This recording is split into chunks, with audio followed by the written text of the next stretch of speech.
Hey Ollie. Yeah? Don't. Oh. Don't go on. Hello, are we here? Are we watching?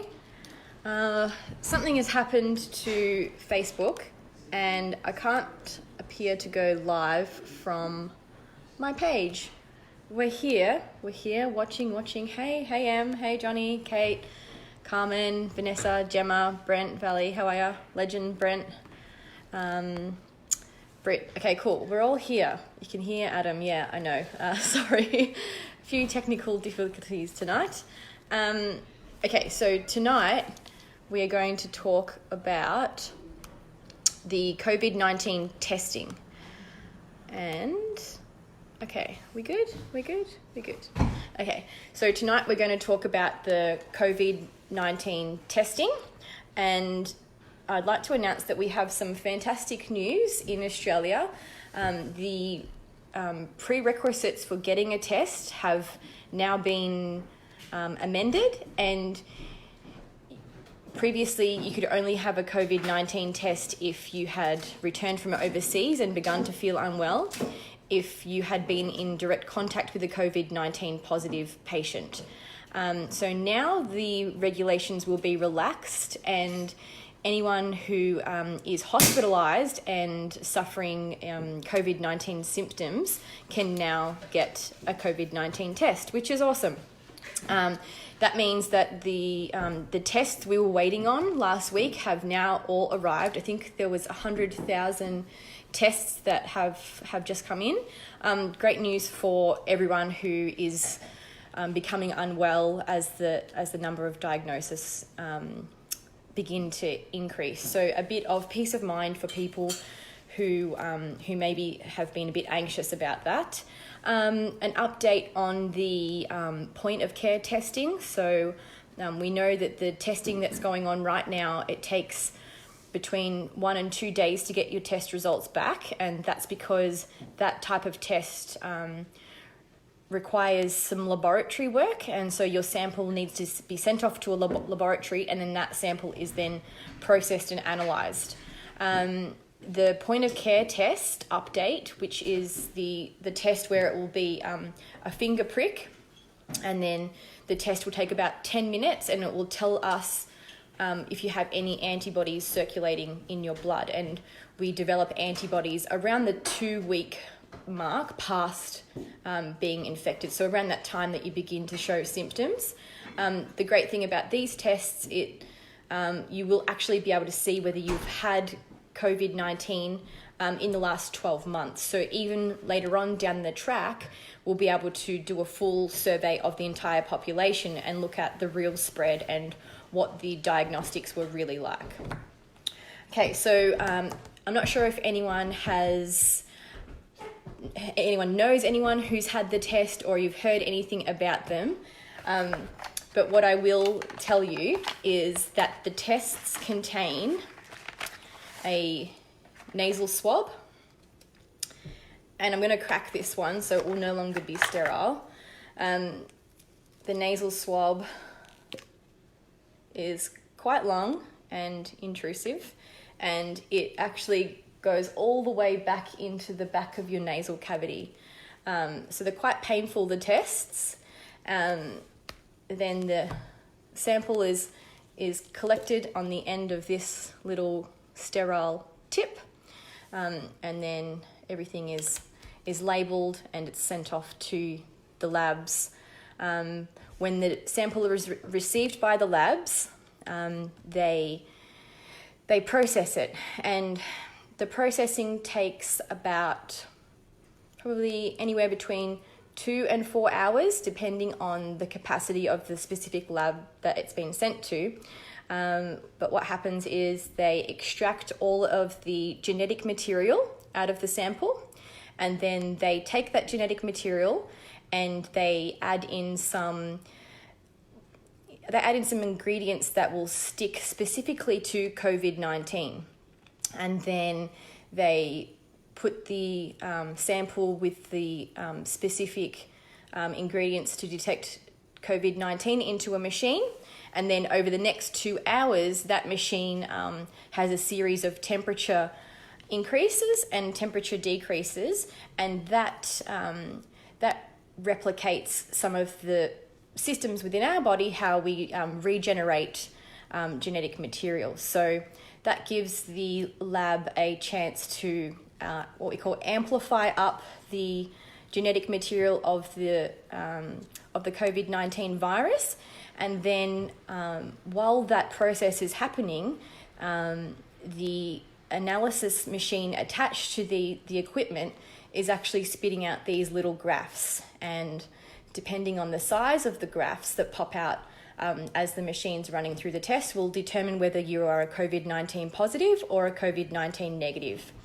If for some reason that process fails, you then have the test again. So it's a long process, and at the moment all the hospitals are having to coordinate the transfer of samples under very strict conditions, because there's potential that they could have the live virus in there, and it's quite laboursome on the labs as well. So they're running at full capacity. Some labs I know are doing they have the capacity to run 20,000 tests a day.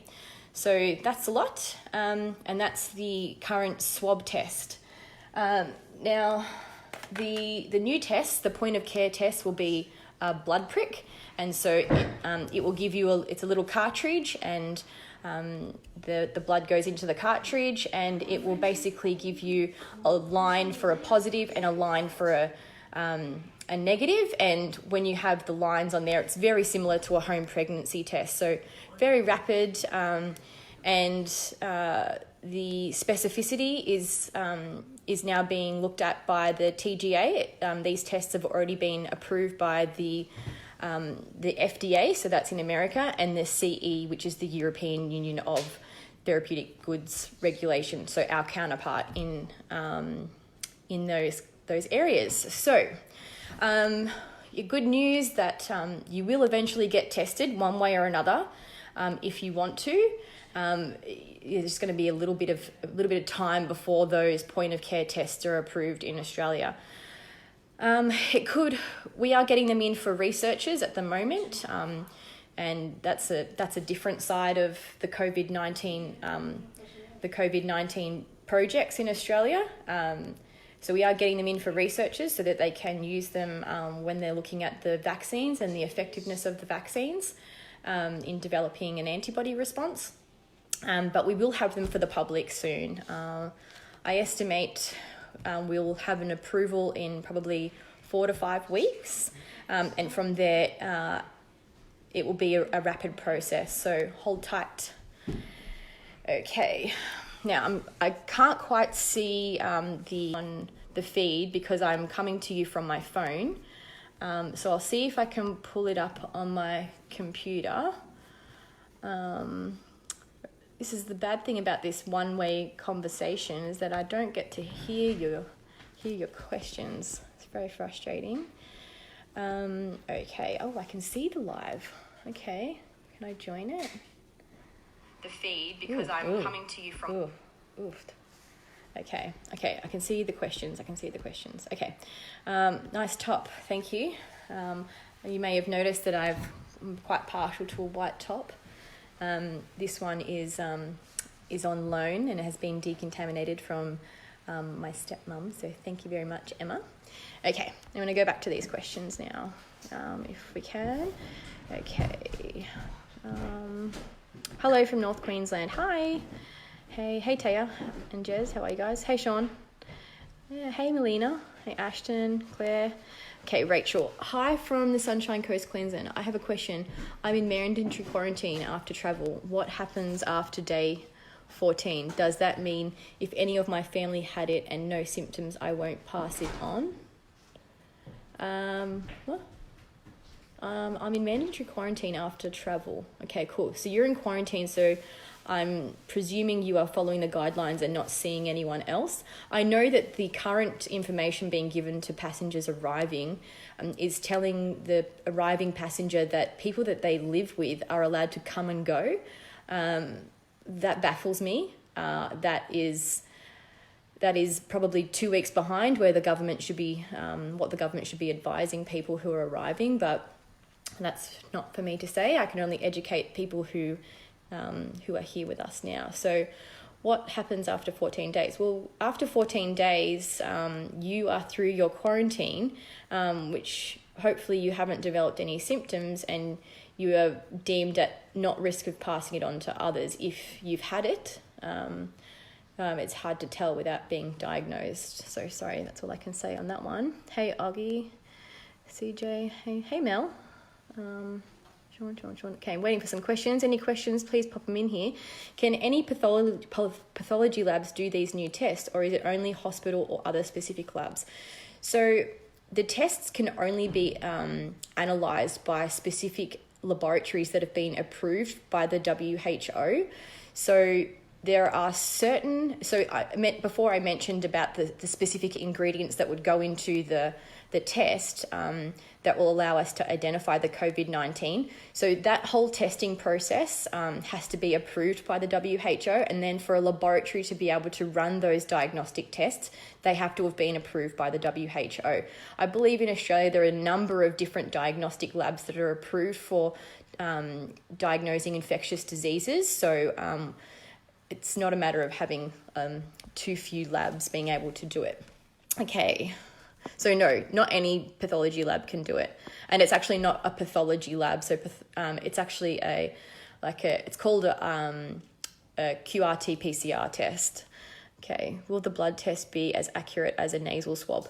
It's testing different things. Accuracy at the moment is over 80%, and they are COVID-19 specific. So although at the moment they're recommending patients who are taking this test in the US that it shouldn't be the only method for you to say whether you are COVID-19 negative or not. But that's only a matter of time before the FDA has the time to actually go in and look at the testing specifics. But it's been approved under the emergency authorization. So even though it's not there specifically in the literature, understanding how these tests work, I would trust it for myself. So I'll put it that way. Okay. Oh, sorry. Okay. Hey, Sarah, just wondering why lockdown is necessary for 6 months. It's necessary because of the capacity of the healthcare system. So we've been through that a few times. And as you can see in the news and the media, people are not complying with social distancing. So the less compliance we have, the longer we are going to be in, so let's call it isolation, social isolation or self-isolation. I wouldn't classify it as lockdown right now, and I don't think the government will end up putting us in lockdown. I mean, it's a word I do throw around, so I apologise if that has sort of alarmed anyone. With the point of care tests, they only show current diagnosis, not previous carrier status. Correct? No, the point of care tests will show the carrier status, and if you've been infected in the last 12 months. We're not sure yet how long the antibodies will continue circulating in your blood, but at the moment they're saying it will be able to detect up until 12 months of infection. Okay, with the point of care test. Okay, will the test show if you've had COVID previously without showing? Yes, Kayla, they will. Nat, raid me. Will people testing positive be able to use their antibodies to help create the vaccine? Ooh, no. They may, those people may be able to help neutralize the virus in people who are in early stages of infection. However, the antibodies aren't a process that's a part of the vaccine development. It's slightly different, but I really like where your head's at. Okay, what's corona? It's a yellowish beer often has a lime floating in it. That's what a Corona is.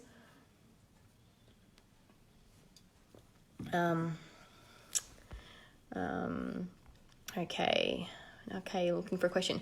Hi, I have a question from Victoria. Why are child centres still open and not schools? As a mum, I am confused. Should we be keeping our babies home? As has been requested by different premiers around the place, if you are able to have your kids at home, it's recommended that you do. So we've covered that a few times. I'll leave it just there. I'll wait for some new questions.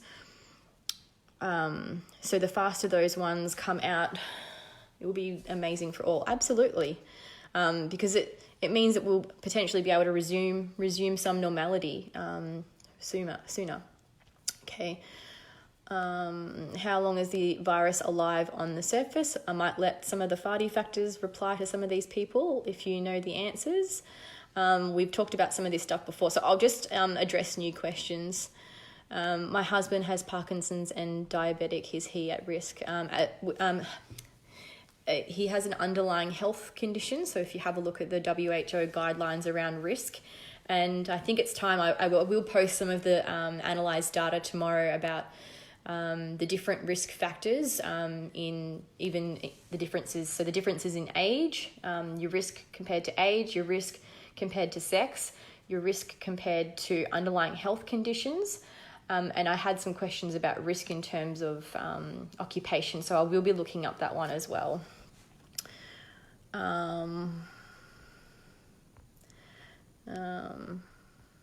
Okay, thank you, FARDY factors. I can see you responding some of these people. Okay, I'm going to I'm going to skip over some of the questions I know that we've answered before. Can the virus be transferred through aircon ducts? Good question. As we have seen all of the cruise ships and the measures they went to try and prevent the spread, one of the theories is that even though they limited interactions and they did their best at cleaning, that potentially it was the air ducts that transferred the virus around. And that's not uncommon for viruses, for that to be a way to spread. And it was definitely one of the factors in the SARS outbreak. The very first case of SARS in Wuhan, or secondary transmission, was actually someone who became unwell, went back to his apartment. He got diarrhea. He was in that stage of the illness. He went to the toilet. He flushed the toilet. It went down into the pipes, and then someone in the apartment or two below opened up their toilet, and the particles came up through that person's toilet. I believe they went into the air vent from there, and then they spread to the entire apartment. There's a video on my page about the aircon transmission.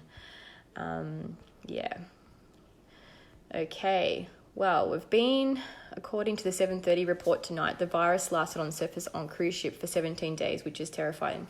Kayla, I'm really glad you pointed that out here, because that was posted on my video about the lasting, or how long it can last outside the body.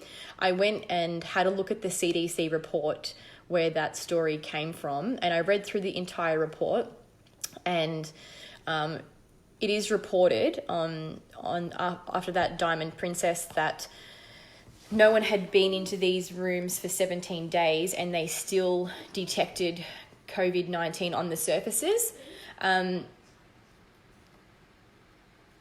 The misleading part about that is that the way that article is referenced on the CDC website, which is very, very reputable, is, and I'll post it after here, is that in the conclusion, the 17-day point where they did detect was by personal communication. So it wasn't actually laboratory confirmed, which is disappointing, and they they do enunciate at the end of the article that there needs to be more research on the longevity of the virus outside the body. So it was reported, yes, and I understand that that the CDC is quite reputable, and it's likely that this may have occurred, but without the scientific evidence to back it up, I don't think that we can make it. I don't think that's a statement that we should be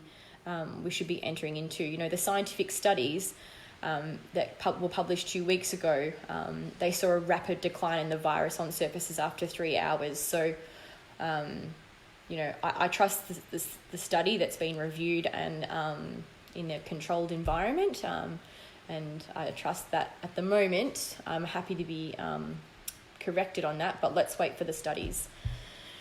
Okay, we've talked about the wet market, Johnny. So I will tag you in a video about that, and it is very much so all about politics.